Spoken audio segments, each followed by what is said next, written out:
Il y avait un bain chaud, une lumière tamisée, des noix de cajou, des massages entre les contractions, la chanson Courage de Lucy Joy, We Are Free de Gladiateur et Chaloupé de Gaël Faye.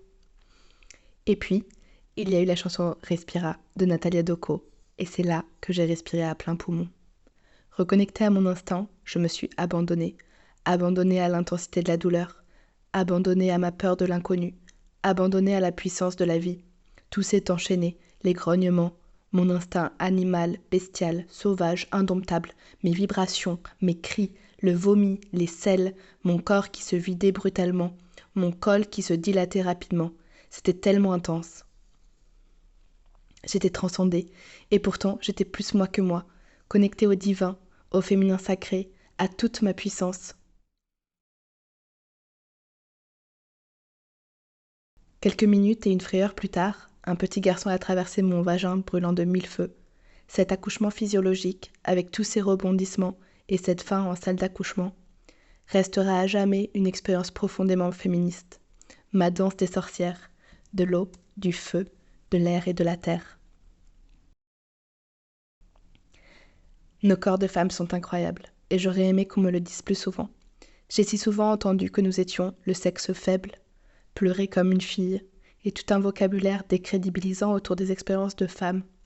Être accouchée par quelqu'un, une fausse couche, des fausses contractions, un congé maternité, des tabous autour du premier trimestre, du postpartum, de l'infertilité, ou encore la surmédicalisation non consentie dans certains accouchements.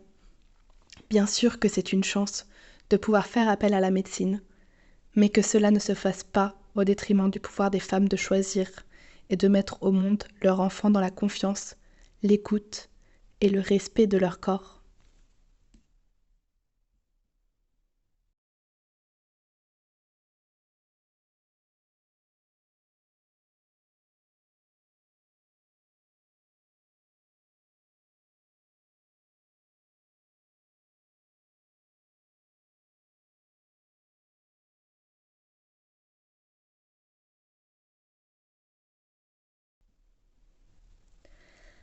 Je garde et garderai à jamais toute la gratitude envers les sages-femmes du cocon.